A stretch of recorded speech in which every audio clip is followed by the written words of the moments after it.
Aleluya. Gloria sea el nombre del Señor.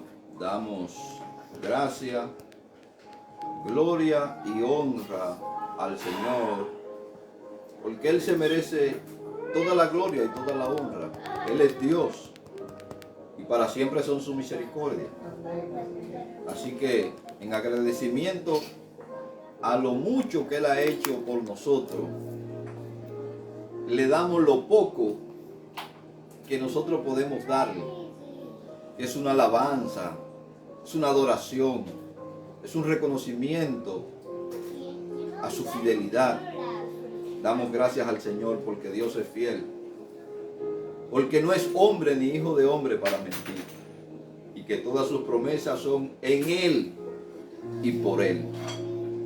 En esta mañana Dios bendiga a todos nuestros hermanos y amigos que nos siguen por estas redes sociales. La bendición, la prosperidad del Señor sea sobre todo ello, en el nombre poderoso de Jesucristo.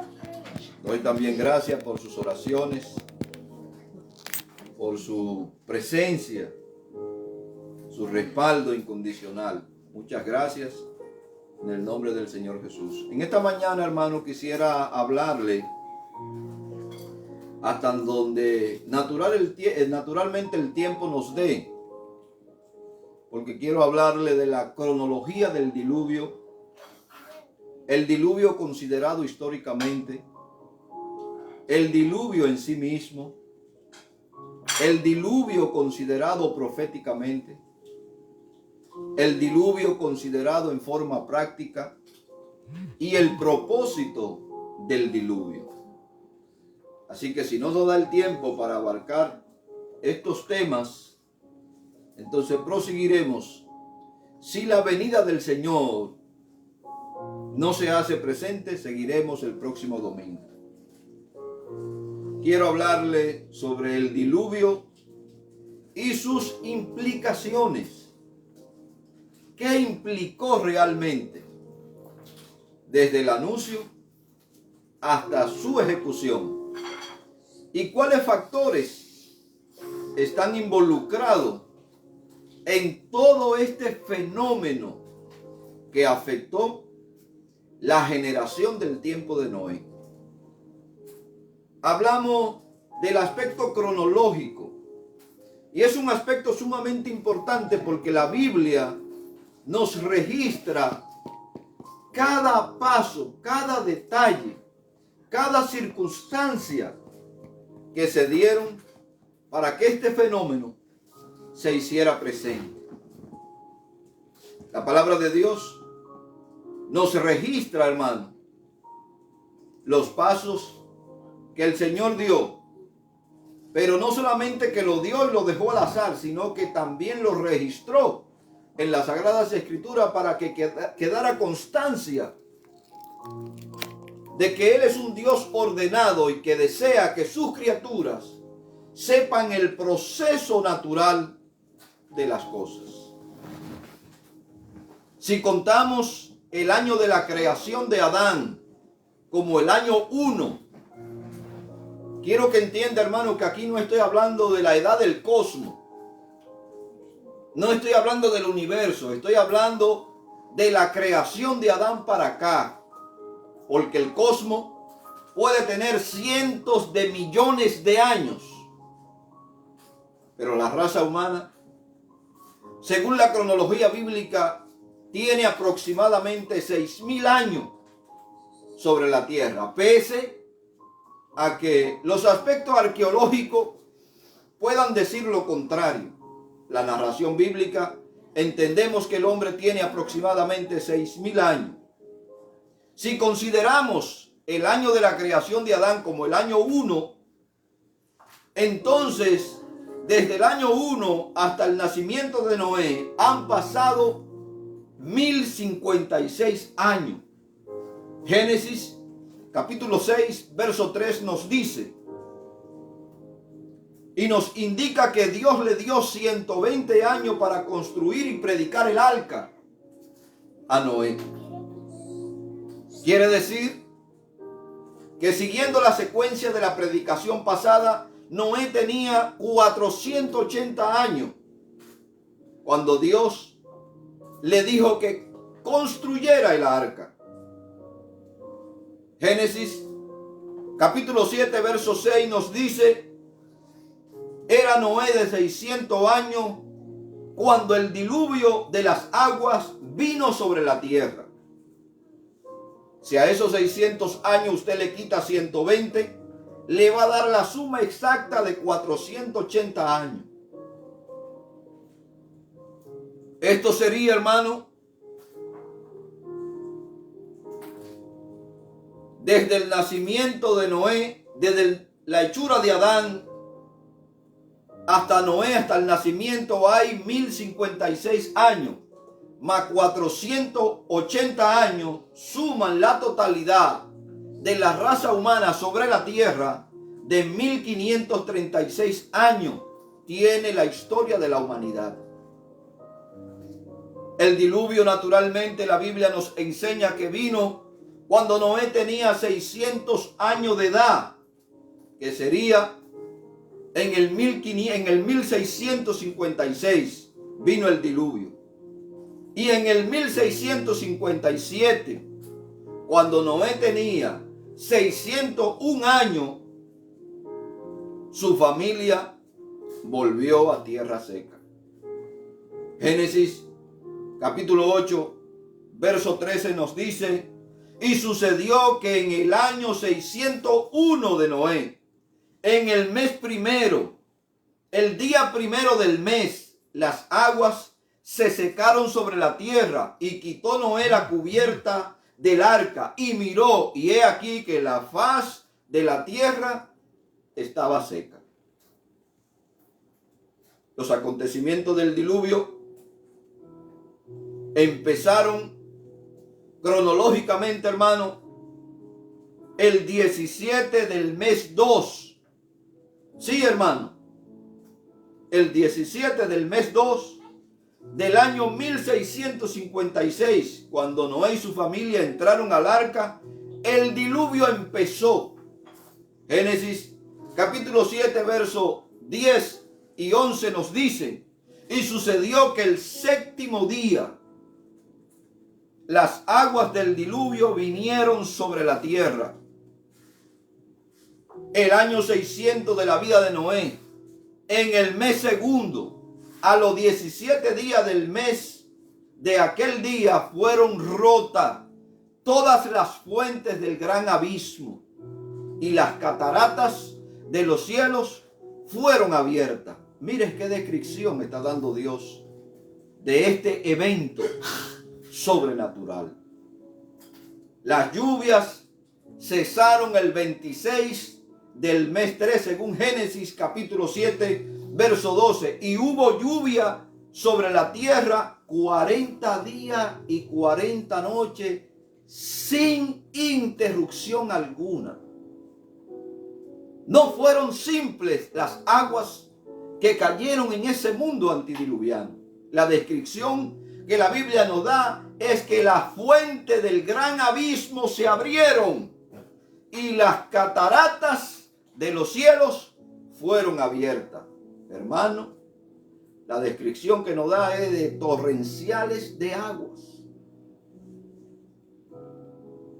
El 11 del mes 11, la Biblia nos enseña, el día primero del mes 10 la familia pudo ver la cima del monte, según Génesis capítulo 8, verso 5. Y las aguas fueron descreciendo hasta el mes 10. En el 10 del primero del mes se descubrieron la cima de los montes. Y en el 11 del mes 11 Noé envió un cuervo, según Génesis capítulo 8, verso 6 al 9. El 18 del mismo mes, una semana más tarde, envió una paloma. El 25 de ese mismo mes, el mes 11, Noé volvió de nuevo a enviar otra paloma, según Génesis capítulo 8, verso 10 al 12. El primer día del mes siguiente, es decir, del 1657, Noé quitó la cubierta y examinó la tierra, según Génesis capítulo 8, verso 13. Y sucedió que en el año 601 de Noé, en el mes primero, el día primero del mes, las aguas se secaron sobre la tierra, y quitó Noé la cubierta del arca, y miró, y he aquí que la faz de la tierra estaba seca. Bendito sea el nombre del Señor. El día 27 del mes 2, todos salieron del arca. No solamente Noé y su familia, sino que todos los seres que Dios preservó para darle continuidad tanto a la raza humana como a la raza animal, todos ellos descendieron del arca, según Génesis capítulo 8, verso 14. Y en el mes segundo, a los 27 días del mes, se secó la tierra. Para más exactitud, decimos que Noé entró en el arca el 17 del mes 2 del año 600, según Génesis 7:11. En el año 600 de la vida de Noé, en el mes segundo, a los 17 días del mes, aquel día fueron rotas todas las fuentes del gran abismo, y las cataratas de los cielos fueron abiertas, y la tierra se secó el 27 del mes 2 del año 601 de la vida de Noé. De manera que, contando 30 días por mes, el diluvio duró 371 días. Ese es el diluvio y todo su efecto, hermano.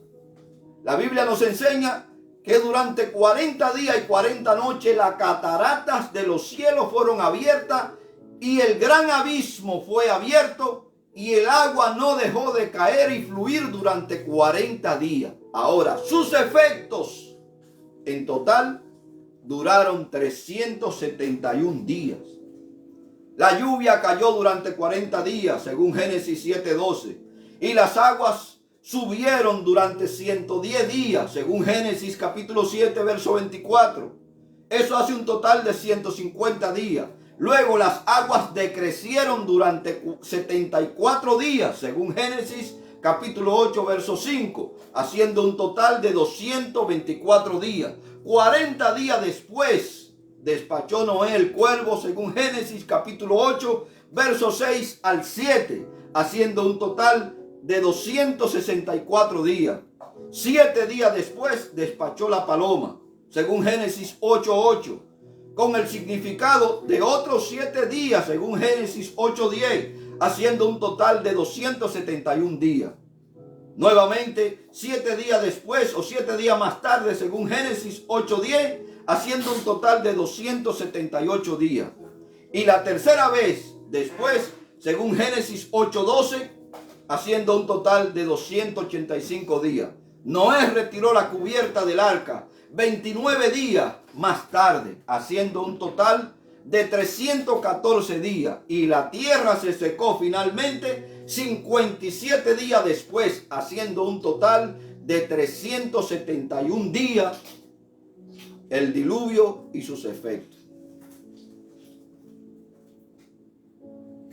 La importancia, hermano, de Dios puntualizar este evento con su fecha y su texto bíblico es para certificarnos a nosotros, hermano, que la historia del diluvio no es una historia inventada por un escritor iluso o ilusionista que intenta asombrarnos a nosotros, sino la intención de Dios es ratificar con la información y la verdad bíblica que este hecho cronológicamente es real. Doy gracias al Señor, hermano, porque el Señor no esconde las cosas ni buenas ni malas que pueden hacer sus hijos, y que Dios no se reserva información que nos puedan ser útil para nosotros poderlo conocer a Él y conocer su voluntad. Sí, hermano, la cronología tanto a nivel personal como a nivel de evento, tiene su importancia en las Sagradas Escrituras. Si no tuviera su importancia, Dios naturalmente lo pasara por alto. Pero esto tiene una significancia lo suficientemente grande como para que nosotros como hijos de Dios le prestemos atención, porque la Biblia nos enseña que ni una jota ni una tilde pasará, oiga, pasará sin que se cumpla.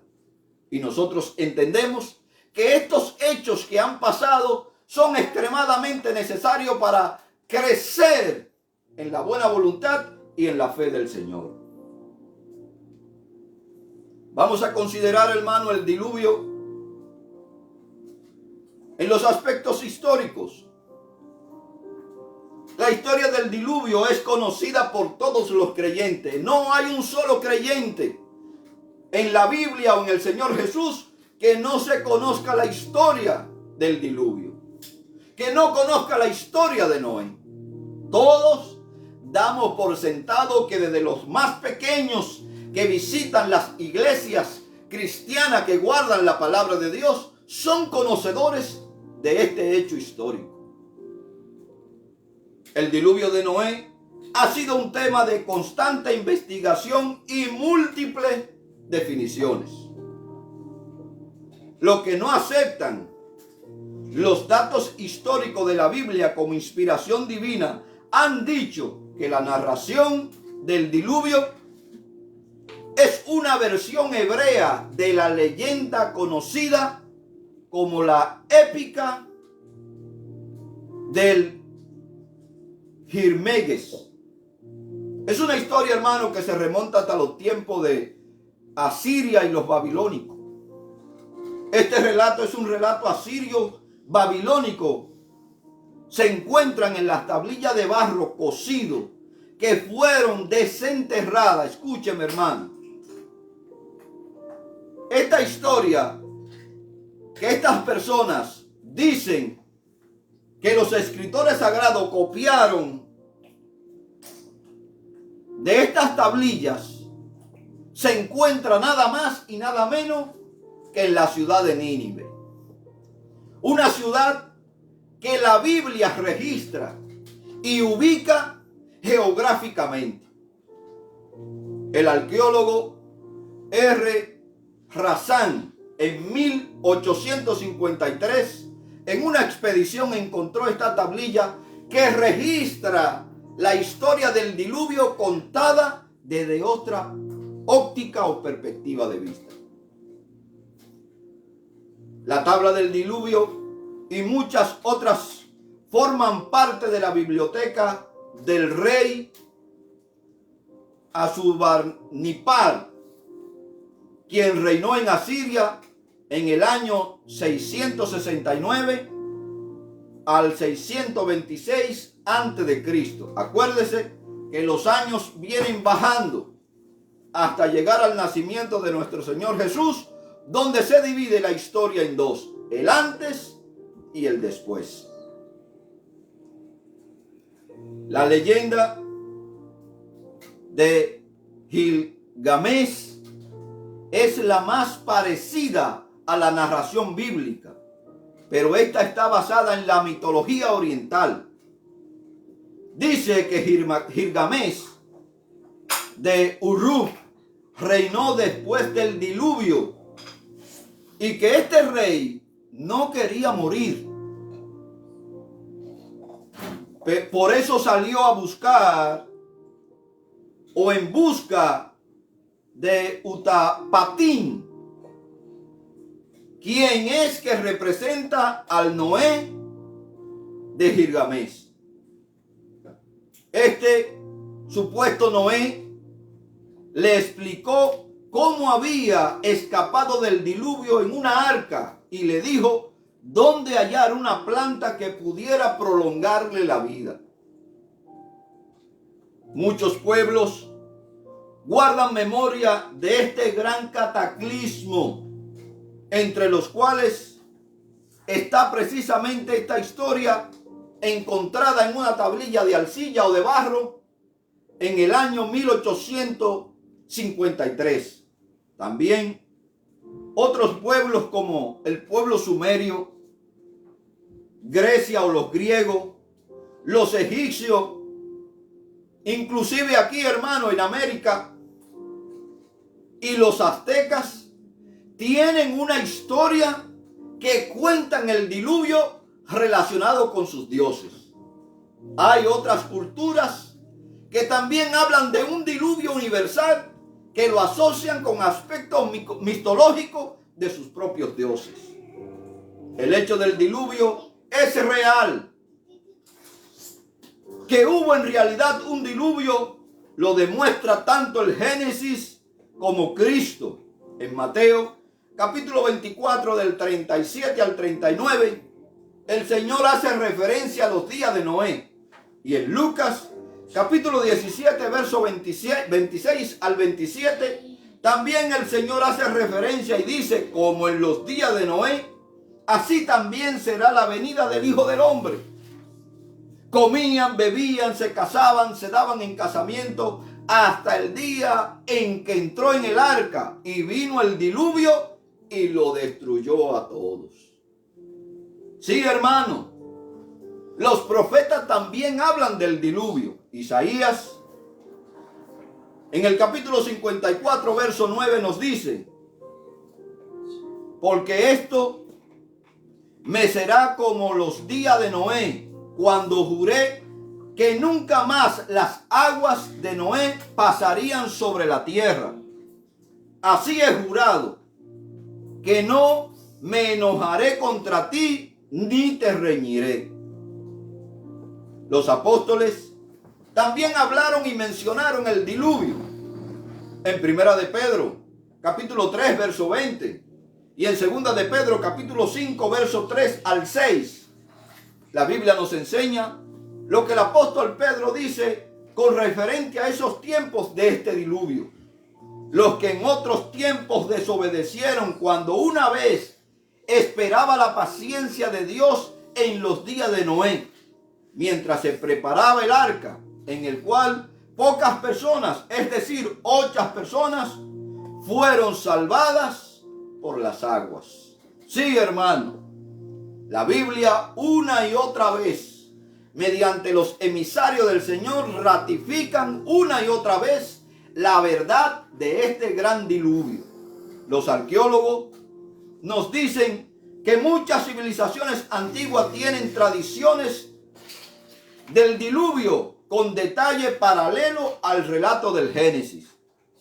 Como tal, estos relatos que involucran a sus fantásticos dioses fueron corrupciones de la historia original del diluvio de Génesis, que se transmitieron de generación en generación hasta esos días.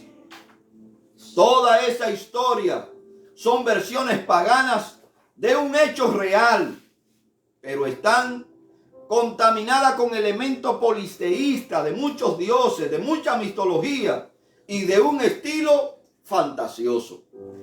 Sí, hermano, sí, amigo que me escucha, la palabra de Dios es real, es eficaz y es verdadera. Creo rotundamente todo lo que dice la palabra de Dios, porque muchos son los hombres que se han propuesto desmentir y confrontar la verdad bíblica con ella misma, tratando de buscar errores, y no han encontrado más que aparentes errores, porque simplemente son aparentes, no son errores en sí. La palabra de Dios es veraz, así como Él dice: sea Dios veraz y todos los hombres mentirosos. Creemos fielmente en la verdad de Dios expuesta en su palabra. Y si no crees a ella, créeme que llegará el momento que lo lamentarás, porque la palabra de Dios y el plan de Dios va conforme a su designio y a su propósito, y se va a cumplir, crea tú o no crea.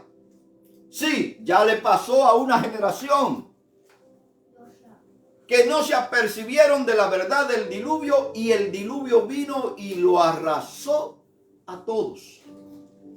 No corra tú esa suerte, no corra tú ese destino. Hoy es el día que tú reconozcas que ese Dios soberano que está en el cielo y que tiene control de cada acontecimiento que pasa en la tierra, fue el que inspiró a estos hombres para escribir esas verdades.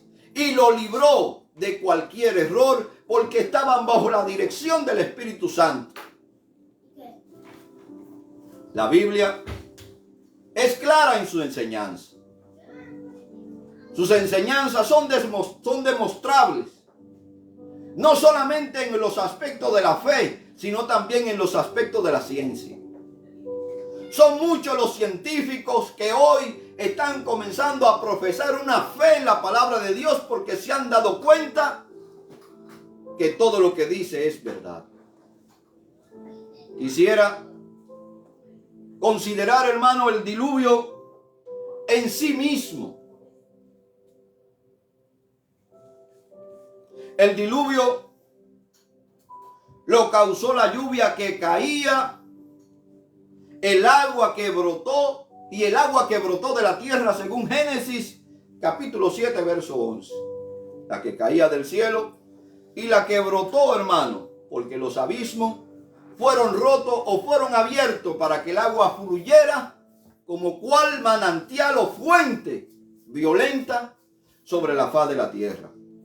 El año 600 de la vida de Noé, en el mes segundo, a los 17 días del mes o de aquel día, fueron rotas todas las fuentes del abismo y las cataratas de los cielos fueron abiertas.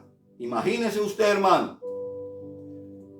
Y sé que probablemente usted no ha sido testigo ni auditivo ni visual o testigo presencial de un evento cuando se ha roto un dique o cuando se ha roto una presa. ¡Qué catástrofe! O cuando por las inundaciones seccionales se ha venido un manantial de lodo y ha tapado ciudades completas. O cuando la tierra ha temblado, como lo que pasó en Japón, que se inundó la ciudad, hermano, de agua. La Biblia describe eventos desastrosos como estos. Uno puede imaginar los tremendos efectos que esto tendría en la superficie de la tierra, tanto como en el clima.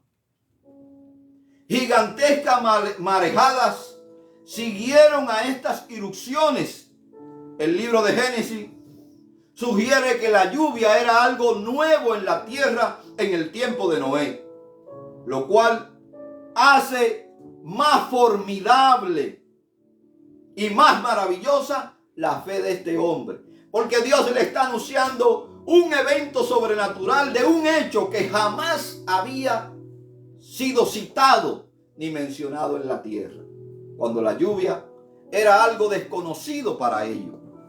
Génesis capítulo 2 versos 5 al 6 nos dice: y toda planta del campo antes que fuese en la tierra, y toda la hierba del campo antes que naciese, porque Jehová Dios aún no había hecho llover sobre la tierra, ni había hombre para que labrase la tierra, sino que subía de la tierra un vapor, el cual regaba toda la faz de la tierra. Quiere decir que la lluvia, y menos un diluvio,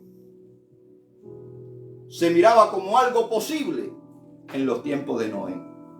Pero sí, hermano, la Biblia lo registra como algo posible, y así pasó.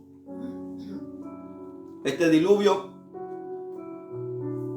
y sus efectos en sí mismo, estos, hermanos, eventos causaron este gran diluvio de agua.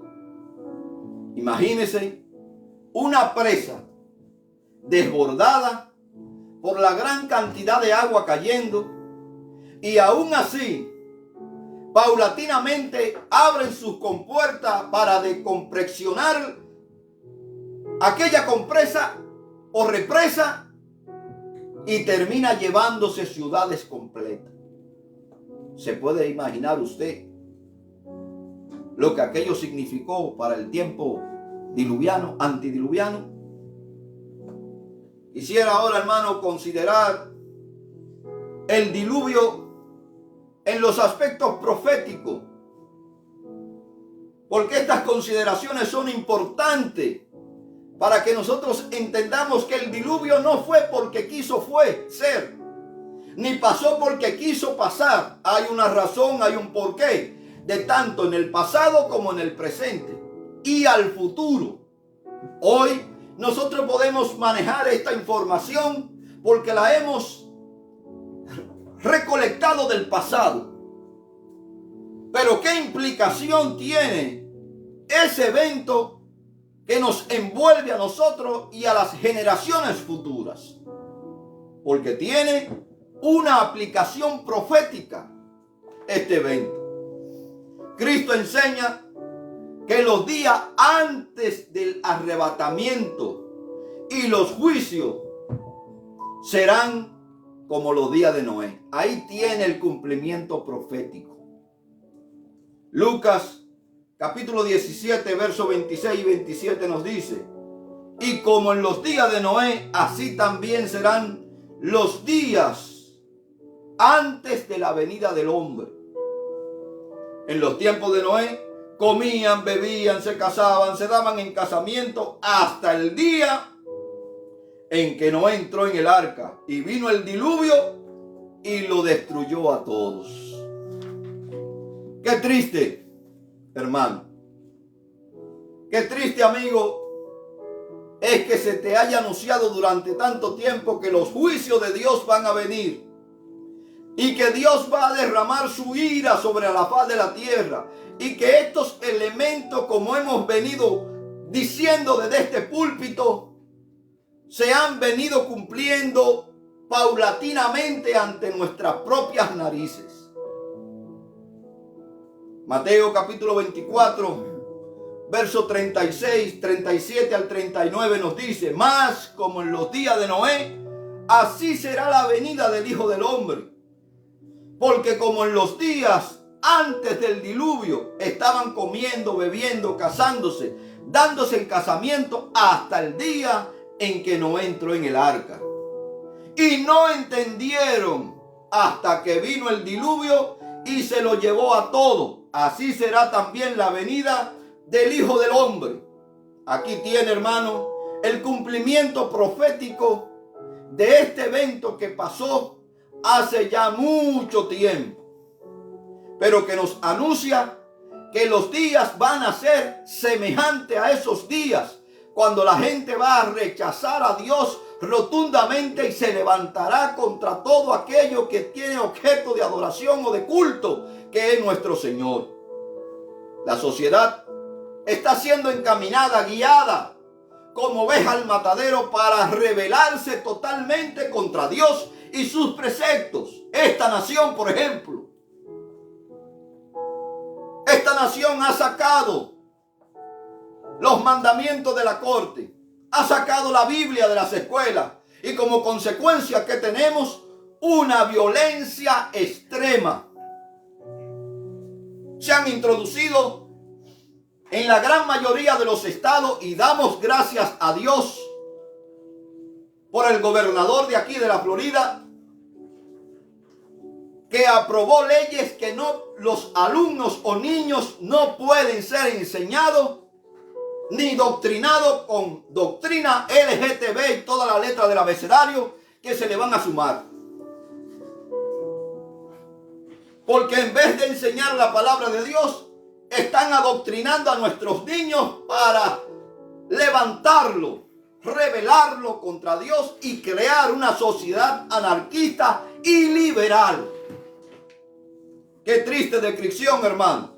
Pero sí, hermano, vivimos en los días de Noé. Veamos los paralelos que la Biblia nos presenta en toda esta enseñanza que hemos venido dando de los días de Noé. Una, la multiplicación de la expansión geográfica, según Génesis capítulo 6, verso 1. Actualmente tenemos casi 7,000 o 8,000 billones de habitantes y creciendo, independientemente de que hayan grupos que quieren reducir la población mundial para así tener más control sobre ello. Hay una explosión demográfica y la Biblia registra los días de Noé como esto. Una corrupción de todo tipo. Génesis capítulo 6, verso 5. La maldad se multiplicó y los designios del corazón de los hombres era de continuo al mal.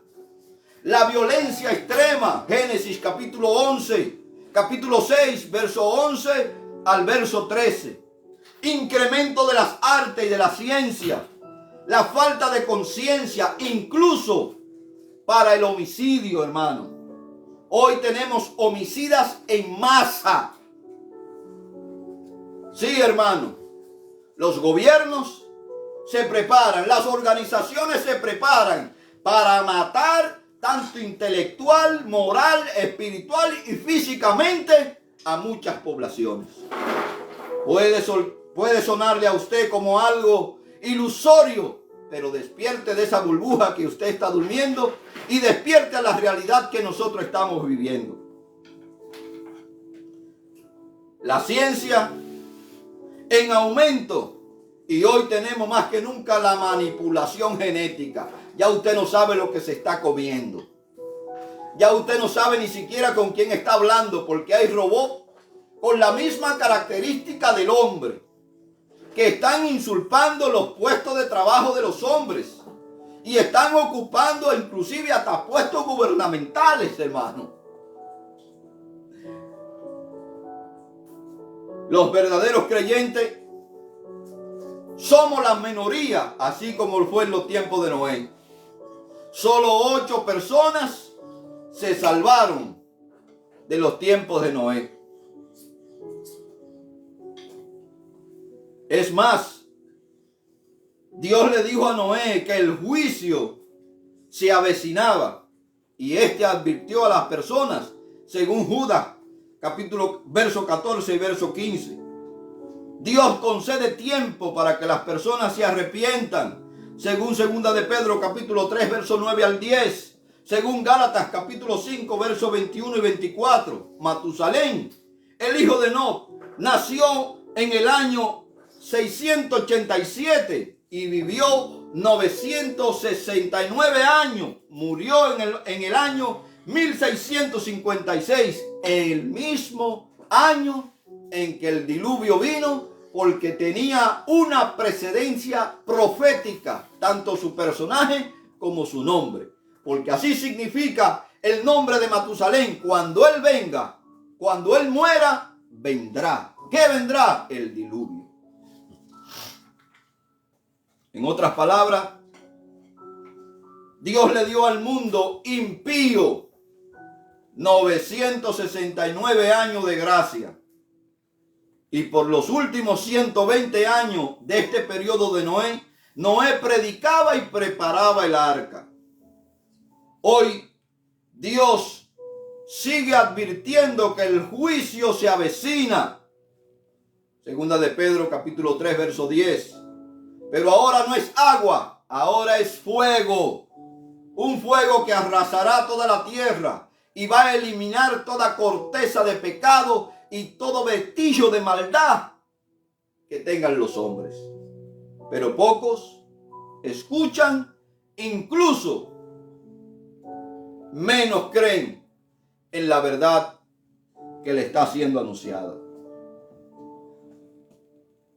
Quisiera, hermano, hablarle del propósito del diluvio.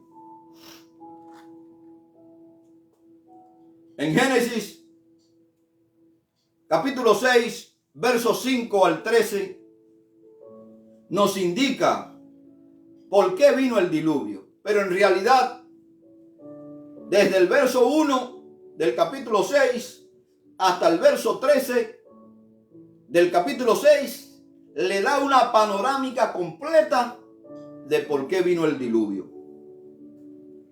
La gente se había corrompido y la tierra estaba llena de violencia, y Dios envió el diluvio para destruir a la gran parte de la humanidad de aquel entonces, salvando así solo a 8 personas. Siempre debe haber juicio y muerte antes de un nuevo comienzo. Todos perecieron excepto Noé y su familia. Ellos permanecieron en el arca 7 días antes de que empezara a llover, las fuertes torrenciales y que los abismos se abrieran. El torrente continuó durante 40 días y 40 noches. Las personas de aquí que viven en la ciudad de Miami, hermanos, los cristianos oran para que aquí no dure 3 días o 4 días lloviendo. Porque si aquí dura 4 días lloviendo, se inunda la ciudad, hermano. Y faltan barcos y botes para poder salvar a las personas. Algunos piensan y dicen que este diluvio fue local. No es lo que la palabra de Dios nos enseña. No es lo que la palabra de Dios nos enseña. Consideremos lo siguiente. La Biblia nos dice que todos los montes que había debajo de los cielos fueron cubiertos por las aguas. Génesis capítulo 7, verso 19. Dios no hubiese tenido que decirle a Noé que construyera un arca equivalente a un campo y medio de fútbol, con un volumen de vagones de 500 a 700 vagones de ferrocarril para que escapar de aquel diluvio. Si el diluvio hubiese sido local, hubiese sido más fácil, hermano, transportar a Noé y a los animales a otra región y mandar el diluvio local y arrasar con aquellas personas. No hubiese la necesidad del arca. Solo hubiese sido necesario transportar a 8 personas y a los animales a un lugar diferente. Las tradiciones acerca del diluvio universal vienen de todas partes del mundo. Las montañas del Ararat miden 505.900 metros sobre el nivel del mar. Y la Biblia nos dice que pasó 15 codos. Esto es tomando en cuenta que para los codos en ese entonces se medían uno de 45 y uno de 60 centímetros. O se medía desde el codo hasta el puño o desde el codo hasta la mano.